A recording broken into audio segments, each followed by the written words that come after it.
Hello दोस्तों, नमस्कार। हाजिर हैं उत्तर प्रदेश की 75 जिलों की सभी छोटी बड़ी खबरें लेकर। सारी बताएंगे आपको इसी वीडियो में। चलिए गाइस, वीडियो स्टार्ट करते हैं आपका अपना टाइम वेस्ट करते हुए। चलिए बढ़ते हैं अपनी सबसे पहली खबर की ओर। यूपी में दिसंबर धमाका, 29 रोजगार मेले युवाओं के लिए बड़ा तोहफा। यूपी के युवाओं के लिए साल का आखिरी महीना लेकर आया है एक सुनहरा अवसर। सेवा आयोजन विभाग ने दिसंबर 2025 के लिए रोजगार मेलों का कैलेंडर जारी कर दिया है। आज से 30 दिसंबर तक प्रदेश के अलग अलग जिलों में 29 रोजगार मेले आयोजित किए जाएंगे। इन मेलों में सैकड़ों निजी कंपनियां भाग लेंगी और युवाओं को स्थानीय स्तर पर रोजगार देने का मौका देंगी। अगली खबर की बात करें, योगी मॉडल की नई मिसाल। उत्तर प्रदेश के शिक्षक के क्षेत्र में योगी सरकार ने एक बड़ा और एहतियात रच दिया है।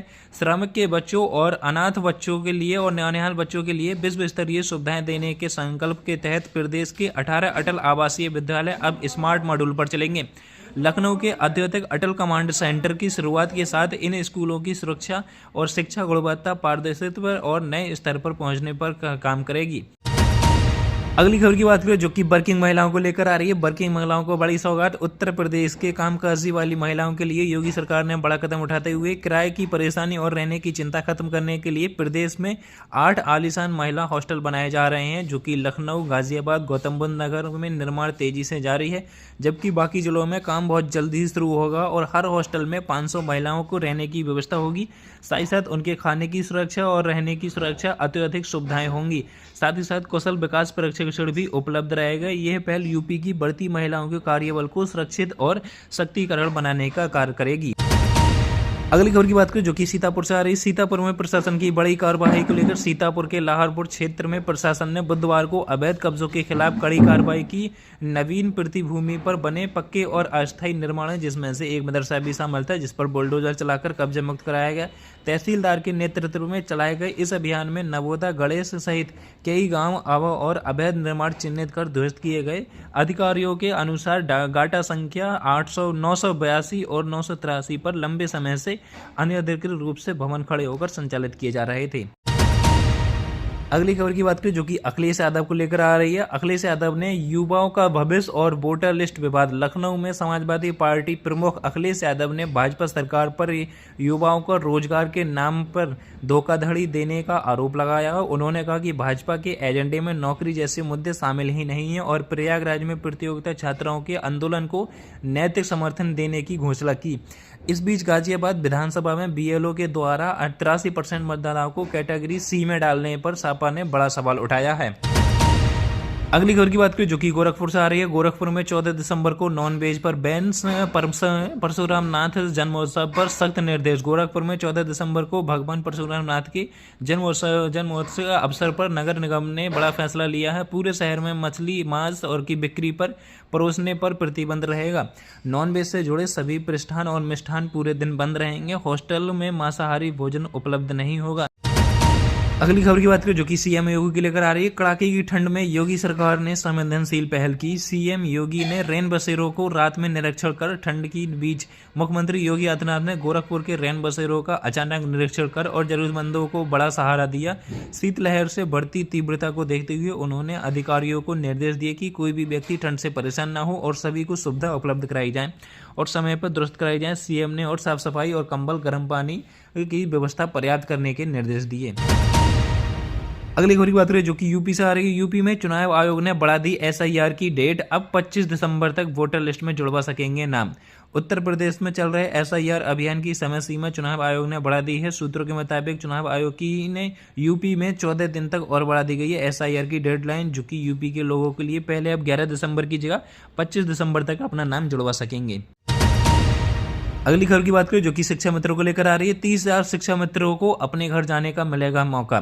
शासन ने मूल विद्यालय वापसी का जारी किया आदेश। उत्तर प्रदेश शासन ने शिक्षा मित्रों को मूल विद्यालय वापसी के लिए आदेश जारी कर दिया है, जिसमें राज्य के करीब 30,000 शिक्षा मित्रों को गृह जनपद जाने का अवसर मिलेगा, जो अपने जनपद में ही कहीं भी नौकरी कर सकेंगे। अगली खबर की बात करें जो कि मथुरा बरेली हाईवे पर टोल टैक्स को लेकर आ रही है। मथुरा बरेली हाईवे पर टोल टैक्स में भारी वृद्धि। 38 किमी के लिए 245 रुपये, 6 महीने में बढ़ा 2.5 गुना शुल्क। उत्तर प्रदेश के हाथरस में टोल टैक्स की दरों में बढ़ती हुई भारी वृद्धि हुई है। पिछले 6 महीनों में टोल टैक्स की 2.5 गुना बढ़ गया है बढ़ोतरी के कारण, जिससे वाहन चालकों पर अतिरिक्त बोझ बढ़ रहा है और इसके अतिरिक्त वृद्धि से स्थानीय लोगों में नाराजगी जताई है। अगली खबर की बात करें जो कि यूपी में सरकारी शिक्षा मित्रों को बड़ी राहत। अब 1 घंटे की देरी से स्कूल पहुंचने पर भी नहीं माने जाएंगे अनुपस्थित। उत्तर प्रदेश के सरकारी शिक्षकों के लिए बड़ी राहत की खबर है। अब उन्हें स्कूल में पहुंचने में 1 घंटे की देरी होने पर भी अनुपस्थित नहीं माना जाएगा। इस फैसले से शिक्षकों को समय पर पहुंचने में कुछ ढील मिलेगी और उन्हें राहत महसूस होगी।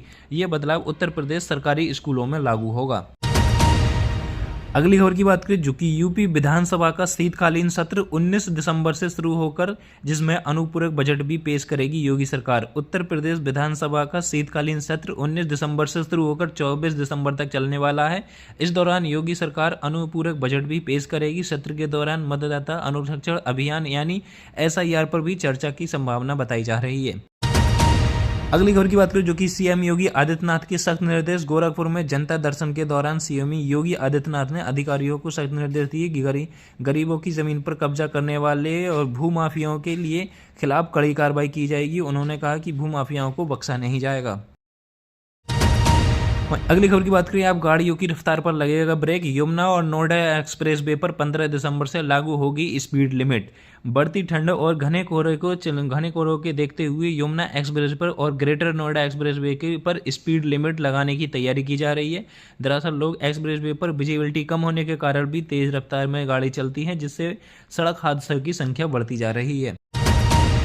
अगली खबर की बात करें जो कि 2027 जनगणना को लेकर आ रही है। इसमें बड़ा अपडेट आया है। मोबाइल ऐप और वेब पोर्टल के जरिए डाटा कलेक्शन 2027 की जनगणना पूरी तरीके से होगी डिजिटल। देश की जनगणना सिस्टम में बड़ा बदलाव करते हुए केंद्र सरकार ने 2027 की जनगणना की पूरी तरीके से डिजिटल रूप से संचालित करने की घोषणा की है। लोकसभा में सरकार ने स्पष्ट किया है कि प्रक्रिया मोबाइल ऐप एवं वेब पोर्टल पर समर्पित डिजिटल कर प्लेटफॉर्म के जरिए संचालित होगी, जिससे डाटा कलेक्शन तेज और सटीक पारदर्शी होगा।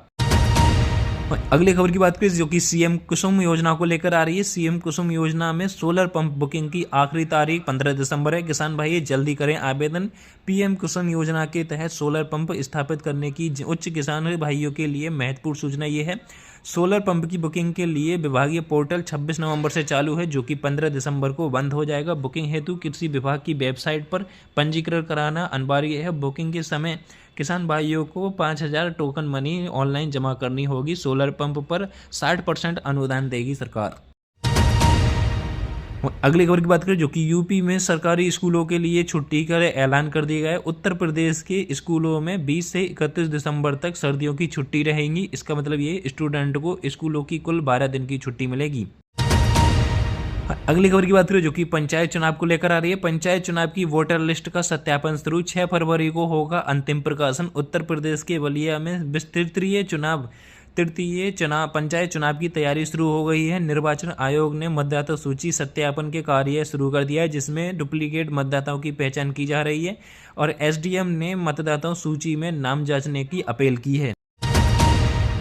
अगली खबर की बात करें जो कि बैंकिंग को लेकर आ रही है। 1 जनवरी से लागू होंगे डिजिटल बैंकिंग के नए नियम। 1 जनवरी से लागू होंगे डिजिटल बैंकिंग के नए नियम। अकाउंट्स होल्डर पर होगा सीधा असर। रिजर्व बैंक ऑफ इंडिया यानी RBI ने डिजिटल बैंकिंग सेवाओं के लिए नए नियम जारी किए हैं।